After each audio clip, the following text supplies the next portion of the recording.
இந்த போதைப் பொருள் மதுப்பாவனையின் காரணமாக இன்றைக்கு உங்களுக்கு எல்லோருக்குமே தெரியும், யாழ் மாவட்டம் இன்னைக்கு நம்பர் 1 இருக்குது. உலகத்தில் 2வது குடிகார நாடு இலங்கை என்கின்ற நாடு.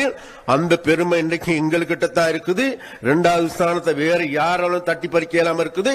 ஒரு காலத்தில் எடுத்துக்கொண்டா அந்த இலங்கை என்கின்ற 2வது குடிகார நாட்டில் கூடுதலான குடிகாரர்கள் எங்க இருந்தாங்கன்னு கேட்டா நுவரெலியா மாவட்டம். அது எங்களுக்கு சொந்தமானது, எங்களுடைய ஏரியா. ஆனா இன்றைக்கு அந்த எங்களுக்கிட்ட இருந்த அந்த 1வது ஸ்தானத்தை யாழ்ப்பாணம் தட்டி பறித்து விட்டது. அண்மையில நான் போயிட்டு மல்லாகத்துல எங்க எக்ஸஸ் டிபார்ட்மெண்ட் என் ஃப்ரெண்ட் இருக்கா, முன்ன இங்க இருந்து உங்களுக்கு தெரியும் 5 எக்ஸஸ் டிபார்ட்மெண்ட் இருக்கு.